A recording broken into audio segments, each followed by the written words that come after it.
बात आज की चैनल के कार्यक्रम आर पार में मैं सुरेंद्र चतुर्वेदी आपका स्वागत करता हूं। मित्रों, खनन और क्रशर उद्योग की हड़ताल चल रही है। सरकार की नीतिगत नाकामी माना जा रहा है।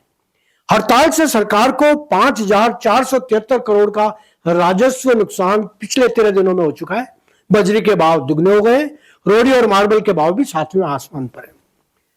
तो राजस्थान की राजनीति में अक्सर कहा जाता है कि खनन ही सत्ता का ईंधन है। यही ईंधन जब पिछले 12 दिन से बंद पड़ा है तो सरकार की विकास गाड़ी पटरी से उतरना स्वाभाविक है। 18,000 खदानें और 22,000 क्रशर बंद पड़े हैं। निर्माण कार्य ठप है, मजदूर बेरोजगार और बाजार में सामग्री के दाम आसमान छू रहे हैं। यह स्थिति केवल उद्योग जगत की हठधर्मिता का परिणाम नहीं बल्कि सरकार की नीतिगत नाकामी का आईना भी है। भीलवाड़ा से लेकर जयपुर तक सरकार के मंत्री और अधिकारी केवल बैठकों का ढोंग करते रहे लेकिन ठोस समाधान नहीं निकाल पाए। सवाल यह है कि क्या राज्य सरकार उद्योग संगठनों को सिर्फ इंतजार कराने और टालने की राजनीति कर रही है? क्या यह उदासीनता इसलिए है कि खनन क्षेत्र को राजनीतिक वोट बैंक की तरह कभी प्राथमिकता नहीं दी जाती?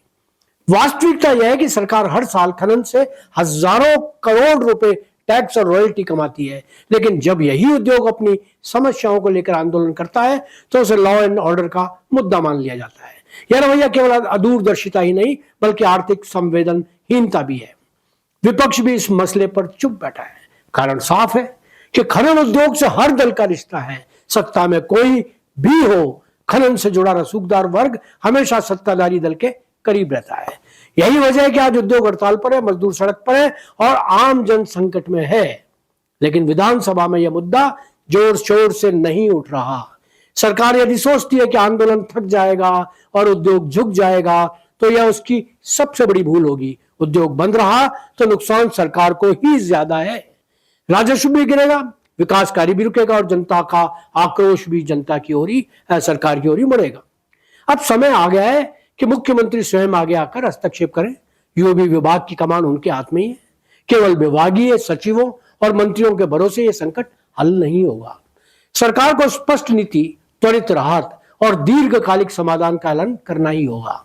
आज जब राज्य निर्माण सामग्री के अभाव से जूझ रहा है तब जनता का यही सवाल है कि क्या सरकार जनता की परेशानियों को समझने के लिए तैयार है या केवल सत्ता की राजनीति में व्यस्त है। यहां आपको बता दूं कि पिछले 2 सप्ताह में खनन हड़ताल से दैनिक नुकसान लगभग 421 करोड़ रुपए प्रतिदिन हो रहा है।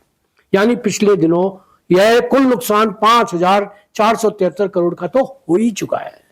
सरकारी रिपोर्ट के अनुसार 11 दिनों में सरकार को 4,600 करोड़ का राजस्व नुकसान हो चुका है। केकड़ी के खनिज कारोबारी मान सिंह जी के मुताबिक बजरी, रोड़ी, मार्बल आदि पर 25% रॉयल्टी बढ़ोतरी के चलते सिर्फ रॉयल्टी में ही 13 दिनों में 250 करोड़ का नुकसान हुआ है।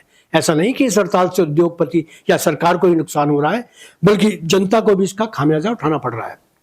निर्माण सामग्री के दामों में भारी उछाल आ चुका है। बजरी की कीमत एक सप्ताह में 800 से 1,600 प्रति टन तक यानी दुगनी हो गई है। इसकी वजह से गृह निर्माण, निजी और सरकारी भवन निर्माण, सड़क, पुल आदि पर खर्च काफी बढ़ गया है। इसका असर सड़क, पुल, सरकारी भवन, निजी निर्माण, रियल एस्टेट और औद्योगिक परियोजना पर भी पड़ रहा है।